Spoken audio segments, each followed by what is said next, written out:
Hi guys, and thank you to all of the new subscribers on the channel. Today we've got a review of Hell Warders on Nintendo Switch. This looks like a really interesting hybrid of tower defense and action RPG. Now a good analogy for it would be when you meet someone who is very intelligent, but they have the face only a mother could love. From the screenshots, it looks absolutely delightful, with a real Dark Souls aesthetic going on. However, screenshots can be deceiving. Is this game worth picking up? Let's find out.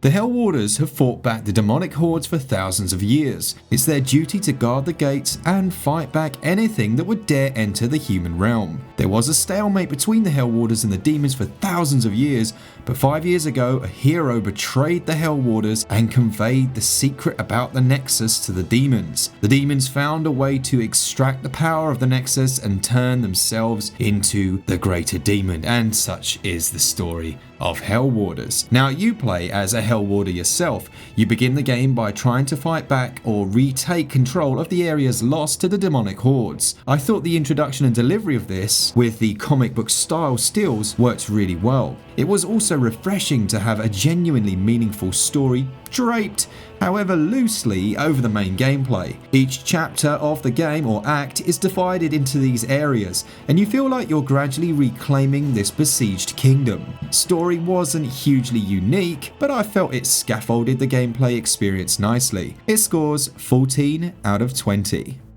This is a hybrid tower defense come action RPG. After choosing one of 3 difficulties and a character, more of which are unlocked as you progress, you head into one of the 4 acts, which are unlocked chronologically. These are the main story sections of the game and place you in a series of scenarios to defend certain parts of the kingdom. You control your character directly, and placing troops is simple enough. These can then be rotated in 90-degree jumps, which is snappy, but left me wanting more precise control at times. Perhaps a full 360 would have been preferable. There are several different types of troops, from the early spearmen through to the latter ballistas. They all serve a purpose. Each round has a planning phase. A timer is ticking away somewhere up there, reminding you quite literally you don't have all day. I like this addition. It added a sense of urgency to the planning stages. It gives you a small amount of time to check your map, which shows you the direction to expect attacks on the next wave. Assess the terrain by walking the route, and look for opportunities to bottleneck the enemy with your units. Spears can be a very useful frontline defense to slow the flood of evil determined to break through.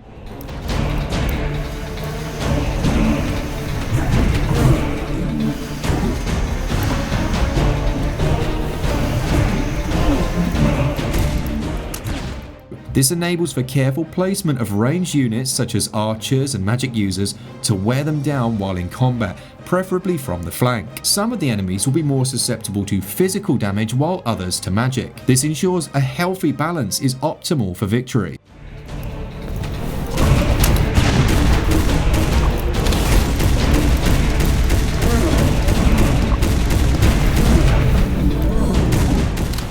Your foe are trying to break through to destroy this crystal or nexus, whatever it is. It's also the health of this that at the end of a round determines the overall score. I learned very early on that simply placing all of your units by the entrance and hoping they keep the enemy at bay is a really bad idea.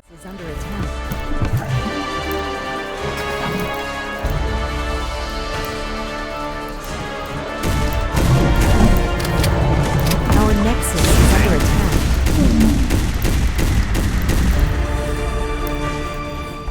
The sheer weight of them coming through, which is handily shown by each gate before you start a phase, can quickly push through these and cause havoc back at your base. A much more effective strategy is to use your troops in a line formation, but there lies a slight issue here. You cannot tell your troops to hold a line formation. I would have liked to tell them to hold their ground, but instead they will charge the nearest enemy unit and engage. This can leave gaps for further enemies to exploit.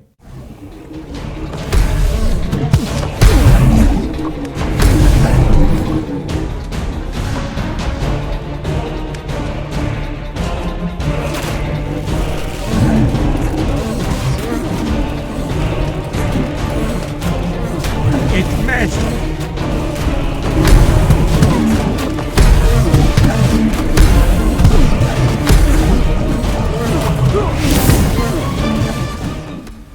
After a short while, I found that several lines of defense counteracted this to some degree. As you progress through the waves, which have a limited quantity of enemies each, shown here, it nets you experience which can then be used to upgrade individual troops, indicated by glowing symbols around their base, up to a maximum of 5 times. A finite number of troops are available to you each stage, which is shown here and keeps the proceedings much more interesting than if it allowed you to flood the battlefield with unlimited troops. The class you choose will play a large role in your effectiveness at dealing with these breaches. While the temptation was there to dive right in with a melee class, which to be fair I did actually do, I found the ranged shotgun-toting Hellwarder a far more survivable and effective one. Each has their own unique abilities, such as throwing bombs from afar or boosting your shooting speed.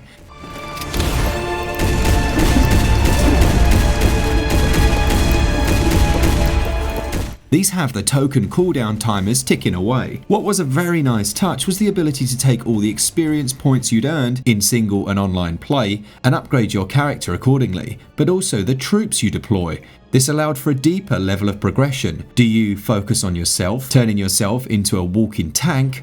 Or think about the team by making the troops that you deploy stronger than all the rest. Online play is excellent. I was really surprised by how easy it was to get into a lobby, and the players worked well together with one leader controlling when the waves began. I'll talk about it more in the next section, but performance, as you can see, is where the game really suffers. Controls aren't as good as they should be because of this, although they aren't bad in and of themselves. Gameplay though, if you can get past the performance like I could, is great. It scores 17 out of 20. Visually, this is the ultimate downgrade from the eShop images and trailer. Over there, it looks a truly delightful experience, ready to transport you back to an alternate universe Lodran. Here, it's this. Over there, it's a sublime 3D banquet of visual splendor. Over here, it's this. The game tends to run at about 20 or 30 frames per second, but in busy online matches, it can dip as low as the early teens. Shadow maps are a complete joke. Look at this, I counted the individual pixels. The main issue I have is the frame rate. The art style's okay, although the animations are clearly quite clunky. They serve a purpose, and when the game's running smoothly, it wouldn't be an issue. But as I've mentioned, it doesn't do this. It rarely runs as smoothly as I would have liked, and many will skip the game for that reason alone, which would be a real shame and a loss on their part. Audio is decent for the most part, with all the hallmark wails and groans as the demonic masses approach, while music is suitably grandiose and does a good job of conveying an overall atmosphere of impending doom.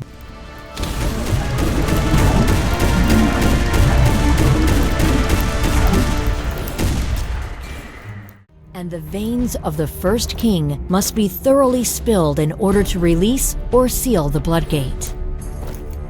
But where could we possibly... Combat music is on point, and the sounds of battle add rather than detract from the immersion. Overall then, performance is a real issue here. It scores 5 out of 20, but the audio is decent and scores 14 out of 20.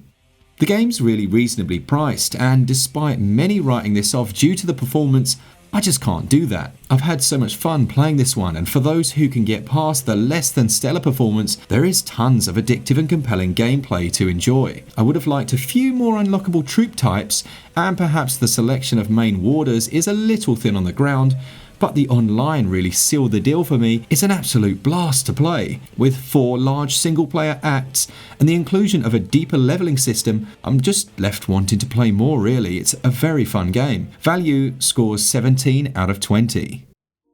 Now, we were promised a Toyota Supra, and we got one. The problem was the paint was all rusty and the brakes had gone. Now despite all that, it drives brilliantly. Why the heck am I talking about cars? It's a very addictive game with a nice strategic tower defense system. The action is a little stunted and clunky, but I couldn't help but be drawn into the core gameplay mechanic. It scores an overall SwitchUp score of 67%, but this is easily one of the most fun games I've played in recent times. That score is a result of very poor optimization, and like I said, if you can get past the visuals, you're going to have a lot of fun, and it's a very reasonable price. Thanks so much for watching. I hope you've enjoyed this review. I hope it helps you when you're making your decision. Thank you to our Patreons who always support us on the channel, and for all things Switch all the time, keep it Switch up.